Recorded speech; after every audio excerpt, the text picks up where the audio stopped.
பக்தி இன்ஃபினிட்டி நேயர்கள் அனைவருக்கும் இனிய வணக்கம். நான் உங்க ஜோதிடர் யாமிருக்க பயமின் அருண்குமார் பேசுறேன். சமீபத்துல நவகிரகத்தினுடைய முக்கியமான பயிற்சியான சனி பகவானுடைய பயிற்சியும் குரு பகவானுடைய பயிற்சியும் நடந்து முடிந்தது.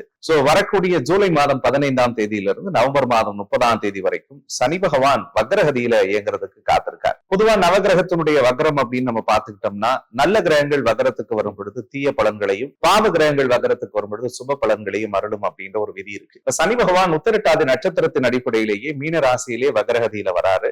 அந்த அடிப்படையில பார்க்கும் பொழுது 12 ராசிக்காரர்களுக்கு என்ன மாதிரியான பாதிப்புகளையும் தாக்கத்தையும் பலன்களையும் கொடுக்க போகுது அப்படின்றத பத்தி தான் நான் இந்த வீடியோல உங்க கூட பகிர்ந்துக்க போறேன். அதுல ரொம்ப முக்கியமா இந்த சனியினுடைய வக்ரகதியில ஒரு சில ராசிகள் முக்கிய நல்ல பலன்களை பார்க்கறதுக்கு காத்துக்கிட்டு இருக்காங்க. எனக்கு நடக்கிற பிரச்சனை எல்லாம் வேற யாருக்கு நடந்திருந்தாலும் அவங்க எல்லாம் உயிராவே இருந்திருக்க மாட்டாங்க சார் அப்படின்னு கிட்டத்தட்ட கடந்த ஒரு 3 வருட வாழ்க்கை என்பது கடகராசிக்காரர்களுக்கு ஒரு மிகப்பெரிய அழுத்தத்தை கொடுத்ததுன்றதை விட பாடத்தை கடவுள் கத்துக் கொடுத்தார். பல வீடியோக்கள்ல இந்த 3 வருஷமா நான் பேசிட்டு இருந்ததுதான். கடகம் இழக்கிறதுக்கு ஒண்ணு இல்லைங்க, நான் பொண்ணை இழந்துட்டேன், பொருளை இழந்துட்டேன், உயிர் மட்டும்தான் மிச்சம் இருக்கு. வேலையில பிரச்சனை, ஃபேமிலியில பிரச்சனை, பிள்ளைங்கள்ட்ட பிரச்சனை, தேவையில்லாத போய் நம்பி ஏமாந்துட்டேன். 2வது விஷயம், குடும்பத்திலேயே நிம்மதியே இல்ல, எதுக்குடா வாழணும் அப்படின்லாம் பல நாட்கள் நீங்க அழுது புலம்புனது இதயத்துக்கே கேட்டுச்சு. அதுக்கு காரணம் என்னன்னா, அந்த அஷ்டமத்து சனியால நீங்க பட்ட கஷ்டங்கள்லாம் கொஞ்சம் நெஞ்சமானது இல்ல. ஒரு வெறுமையா போகுது சார் வாழ்க்கை அப்படின்னு நினைச்சிட்டு இருந்த உங்களுக்காகவே 9ஆம் இடத்திற்கு நகர்ந்த சனி பயிற்சி, உங்களுக்காகவே 9வது இடத்துல இருக்கக்கூடிய சனி பகவான் இப்பொழுது வக்ரகதிக்கு வரார். பல கடகராசிக்காரர்கள் பேசும்போது, சார் அஷ்டம சனி முடிஞ்சிருச்சுன்னீங்க, ஆனா ஒண்ணுமே நடந்த மாதிரி தெரியல, அப்ப கூட நல்லா இருந்துச்சு சார், இப்பதான் ரொம்ப அழுத்தமா இருக்க மாதிரி இருக்குன்னு புலம்பிட்டு இருந்தீங்க. பட் கவலைப்படாதீங்க. இந்த சனியினுடைய வக்ர காலம் என்பது கிட்டத்தட்ட 139 நாட்கள் உங்களுக்கு இருக்க போகிறது. குறிப்பா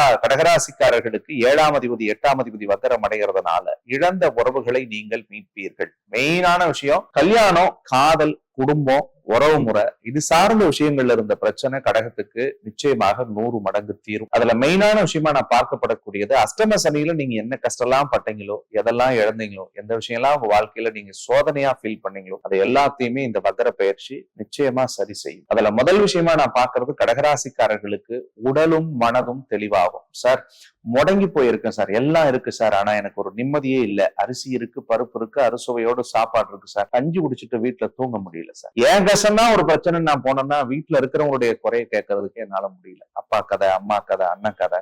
அப்ப இதெல்லாம் பார்க்கும்போது இன்னும் என் மனசுல அதீத அழுத்தத்தை தூக்கி போட்டுக்கிட்டு நான் ஓடுறணும் அப்படின்லாம் நிறைய நாட்கள் உடைஞ்சு அழுது உண்டு. அப்படின்னு நினைச்ச கடகத்துக்கெல்லாம் மன நிம்மதியை கடவுள் கொடுப்பார். ஒரு தைரியமும் தன்னம்பிக்கையும் குதூகலமும் ஏற்படும். உங்களை சுத்தி நிறைய நல்ல விஷயங்கள் எல்லாம் கடவுள் நடத்தி கொடுக்க போறார். அதுல கடகம் கடந்த காலத்துல ரொம்ப கஷ்டப்பட்டது எதுலன்னா, அந்த பேசுற வார்த்தை இருக்குல்ல, நம்பிட்டா உயிரை கொடுத்துருவீங்க. யார்கிட்ட வேணாலும் நம்ம பேசுறோம், பழகிறோம்னா, ஸ்ட்ரேஞ்சரா இருந்தா கூட உங்ககிட்ட 2 வார்த்தை உண்மையா பேசினா போதும், நீங்க அப்படியே உடஞ்சு போய் உங்களையே அர்ப்பணிச்சிருவீங்க. அப்படிதான் இருந்தீங்க. ஆனா இந்த 1.5 வருஷம் பேசிட்டு எல்லாம் எவ்வளவு கெட்ட பேர். நல்லதை பேசினாலும் குற்றவாளி, உண்மையை சொன்னாலும் நம்ம பேசுறது தப்பா போய் சேர்ந்திருக்கோம். நம்ம எங்கேயோ ஒரு இடத்துல நல்ல விதமா சொன்ன கருத்துக்கள் கூட திரிக்கப்பட்டு அது தப்பா போய் அடுத்தவங்களுக்கு கொடுத்த காலங்களும் அந்த 2ல இருந்த கேதுவால கடவுள் தந்தார். அப்ப குடும்பத்துக்குள்ளே ஒரு பாம்பு புந்த மாதிரி, நான் நல்லவன், என் பொண்டாட்டி நல்லவன், என் வீட்டுக்காரர் நல்லவங்க, எல்லாம் ரொம்ப பாசமானவங்க தான், ஆனா யாரோ ஒரு ஆளு வந்தாங்க, வாழ்க்கையே கெடுத்துட்டாங்க. அல்லது எனக்கு என் மனைவிக்கும் பிரச்சனையே இல்லை சார், 3வது நபரால தான் சார் டெய்லி சண்டை நடக்குது. இப்படிதான் கடகம் மனசுலயே நினைச்சுட்டு இருக்கு. அப்ப அந்த கவலைகளும் கஷ்டங்களும் கடவுளரோடு தீரும். முக்கியமா அண்ணன் தம்பிக்குள்ள இருந்து வந்த பிரச்சனைகள் எல்லாம் சரியாகும். அவங்களுக்கு ஏதாவது ஒரு சுபகாரியங்களை செய்து வைக்கக்கூடிய வாய்ப்பு கடகத்துக்கு இருக்கு. தம்பிக்கோ அக்காவுக்கோ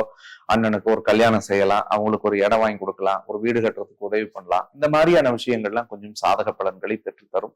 நண்பர்களால் இருந்து வந்த அழுத்தங்களும் கருத்து மோதல்களும் மாறக்கூடியதாக இருக்கும். கடகராசிக்காரர்களுடைய நீண்ட நாள் கனவான ஒரு வீடு அமைஞ்சிடாதா, ஒரு சென்ட் நிலம் வாங்க மாட்டோமா அப்படின்னு நினைச்சவங்க எல்லாம் கண்டிப்பா இந்த காலகட்டத்துல வீடு மனையோடு வாழக்கூடிய அனுகூலத்தை கடவுள் ஏற்படுத்தி தருவார். தொழில் தொடங்கக்கூடிய வாய்ப்பு கடகராசிக்கு இந்த காலத்துல சூப்பரா இருக்கு. ஏற்கனவே ஒரு பிசினஸ் ஆரம்பிக்கணும்னு நினைச்சுக்கிட்டே இருக்கேன் சார், எனக்கு எல்லாமே இருக்கு, திறமை இருக்கு, தகுதி இருக்கு, ஆனா என்னன்னு தெரியல, முடங்கி போன மாதிரியே உட்கார்ந்துருக்கேன் அப்படின்னு நினைச்ச கடகெல்லாம் கடவுள் அருளோடு தொழில மிகப்பெரிய வெற்றி அடைய போகிறீங்க. அதே மாதிரி ஏற்கனவே பிசினஸ் ஸ்டார்ட் பண்ணி நான் பண்ணிக்கிட்டு இருக்கேன்னா, அடுத்த இன்னொன்னு ஒரு புதிய பிசினஸ் தொடங்குறதுக்குரிய வாய்ப்புகளும் 100% இருக்கு.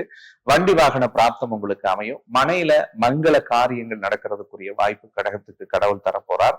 ரொம்ப நாளா வீட்டுல ஒரு குழந்தை சத்தம் கேட்டா போதும் அப்படின்னு நினைச்சிட்டு இருந்த தாய்மார்களுக்கு நிச்சயமாக புத்தர வாக்கியத்தை இந்த வக்ர சனி ஏற்படுத்த போகிறது. கடகம் இந்த லாஸ்ட் ஒரு 3 வருஷத்துல பொருளாதார ரீதியான அழுத்தம் நிறைய அனுபவிச்சுங்க. பணத்தை இழந்துட்டேன், ஏமாந்துட்டேன், இவங்க கிட்ட கொடுத்தேன், 10 ரூபா கொடுத்தா 100 ரூபா தருவாங்க, ஷேர் மார்க்கெட்ல போட அடிச்சுட்டு வந்துடலாம், அல்லது ஒரு கேசினோ மாதிரியான ஒரு சூதாட்ட கிளப்புக்கு போனா வந்துடலாம் அப்படின்லாம் நினைச்சு நிறைய கடகராசிக்காரர்கள் இந்த அஷ்டம சனியில இழந்தீங்க. இழந்த அத்தனையும் திரும்ப உங்களுக்கு கடவுளர்களோடு கிடைக்கும். அப்ப மறைமுக எதிர்ப்புகள் விலகும், போட்டி பொறாமைகள் எல்லாம் சரியாகும். கொடுக்கல் வாங்கல், வம்பு வழக்கு, கோர்ட்டு கேஸ் பிரச்சனை ஏதாவது இருந்துச்சுன்னா அதுவுமே உங்களுக்கு சாதக பலன்களை பெற்றுத்தரும். மெயினா கடகராசி எதிர்பார்த்தது தனிப்பட்ட வாழ்க்கைன்னு சொல்லக்கூடிய இல்லற வாழ்க்கை எனக்கு நல்லா இருக்குமா சார் அப்படின்னா, நிறைய கடகராசிக்காரர்கள் மனதுக்குள்ளே புலம்புனது எனக்கு தெரியும். அதுல முக்கியமா கணவன் மனைவியாக இருந்தாலும் கூட ஒரே படுக்கையில படுத்த தாம்பத்திய சுகத்தை முழுமையா அனுபவிச்சிருக்க மாட்டீங்க. தள்ளி படுத்திருப்பாங்க, அல்லது கருத்து மோதல் இருந்திருக்கும். இதுக்கு காரணம் இந்த 7 8ஆம் இடத்துல சனி நகர்ந்தாலும் இப்பயுமே 8ல ராகு இருக்குது, கோச்சார ரீதியா நாகதோஷம். அப்ப மெயினா என்னன்னா, உறவால ஏமாற்றப்படுவீர்கள். நீங்க யார ரொம்ப நேசிச்சு இதயத்துக்குள்ள சுமந்து இவங்கதான் எனக்கு உயிர்னு சொல்லி உங்களுடைய நேரத்தையும் வாழ்க்கையையும் உங்களுடைய உழைப்பையும் அர்ப்பணிச்சீங்களோ அவங்களாலதான் உங்களால பொறுக்க முடியாத வழிகளை கொடுத்துட்டு விலகி போயிருப்பாங்க. சோ அந்த வழிகள் அத்தனையும் தீரும். எங்கு நீங்கள் வீழ்த்தப்பட்டீர்களோ அங்க நீங்க விருட்சமா நிக்க போறீங்க. யார் உங்களை உதாசனப்படுத்தி தூக்கி போட்டாங்களோ அதே இடத்துல நீங்க உங்களுடைய பொட்டன்ஷியலை காட்டி அவங்களை ஏங்க வைக்க போறீங்க. சோ அந்த மாதிரியான விஷயங்கள் எல்லாம் ரொம்ப சூப்பரா இருக்கும். குறிப்பா டிவோர்ஸ் ஆனவங்க அல்லது மனைவி கணவனை இழந்தவர்கள் மறுமணத்தை எதிர்பார்க்கக்கூடியவர்களுக்கு நிச்சயமாக மனதிற்கு பிடித்த வரன் அமையும். சார், தப்பான ரிலேஷன்ஷிப்ல போய் நான் மாட்டிக்கிட்டேன் சார், தவறான உறவுக்குள்ள இருக்கேன், என்னால வெளியில வர முடியல அப்படின்னு நினைக்கிறவங்க எல்லாம் நல்ல பாதையை தேர்ந்தெடுத்து வாழ்க்கையில் வெற்றி பெறுவதற்குரிய வாய்ப்பு இருக்கு. சார், 35 வயசு ஆயிடுச்சு, என் பிள்ளை கல்யாணமே நடக்கலன்னு பார்த்துட்டு இருக்கிறவங்களுக்கு கடகத்துக்கு நிச்சயமா திருமண பந்தம் கூடி வரும். மெயினா அப்பாவுக்கு நிறைய மருத்துவ செலவு இந்த 5 மாசத்துல இருந்துட்டே இருந்தது. குறிப்பா அப்பா உங்களை நினைச்சு வருத்தப்பட்டிருக்கலாம், அல்லது நீங்க அப்பாவை நினைச்சு வருத்தப்பட்டிருக்கலாம். ஏன்னா அந்த 9ஆம் இடத்தில் சனி பகவான் தந்தையினுடைய இடத்தை பாதித்தார். அப்பாவுக்கு ஆபரேஷன் நடந்திருக்கும், விபத்து வந்திருக்கலாம், அல்லது தேவையில்லாத அப்பாவோட முரண் வந்திருக்கும் சில பேத்துக்கு.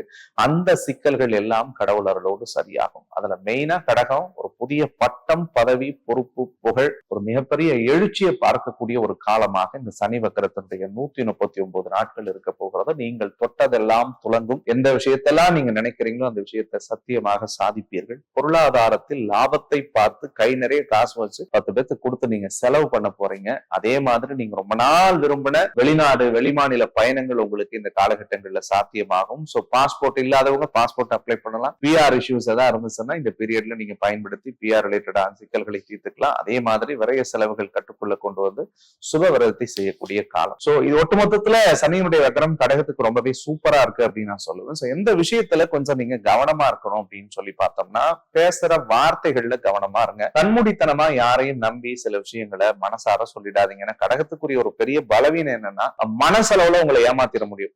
சின்னதா ஒரு டீ வாங்கி கொடுத்துட்டா கூட நான் ஒரு 100 ரூபாய் காசு கேட்டா கொடுத்துருவீங்க. அந்த மாதிரியான ஒரு எண்ணம் உங்க மனசுல இருக்கும். தயவு செஞ்சு 2ஆம் இடத்தில் கேதுவும் 8ல் ராகு இருக்கிறதுனால வார்த்தையில கவனம். பணத்தை கொடுக்கல் வாங்கல கொஞ்சம் ஜாகிரதையா பாத்துக்கோங்க. அதே மாதிரி 8ல ராகு 2ல கேது இருந்துச்சுன்னா கோச்சாரப்படி நாகதோஷம். என்னதான் 1000 ஆறுதல் நானே சொன்னாலும் நம்ப கூடாது. ஏன்னா அந்த கோச்சார ரீதியா சர்ப்பதோஷம் இருந்துச்சுன்னா, நம்ம பக்தி இன்ஃபினிட்டின்றதுனால வெளிப்படையா சொல்றேன், தவறான பழக்க வழக்கம், தவறான சேர்க்கை, தவறான உறவு இந்த காலத்துல தேடி வரும். ஆணா இருந்தா பெண்கள் தேடி வருவார்கள், பெண்ணா இருந்தா ஆண்கள் தேடி வருவார்கள். அப்படி இல்லைன்னா தவறுதலான தொடர்பும் பழக்க வழக்கங்களும் இந்த காலகட்டத்தில் ஏற்படுத்துவதற்கு அந்த ராகுகேது முயற்சி பண்ணும். தயவு கூர்ந்து அதுல போய் மாட்டிக்காம நீங்க இருக்கணும்ன்றது என்னுடைய ஒரு அன்பு வேண்டுகோள். அதே மாதிரி கணவன் மனைவியா இருந்தீங்கன்னா கொஞ்சம் இந்த பீரியட்ல விட்டு கொடுத்து போங்க. இல்லைன்னா தேவையில்லாத சண்டை சச்சரவு, முரண்கள் வரும்.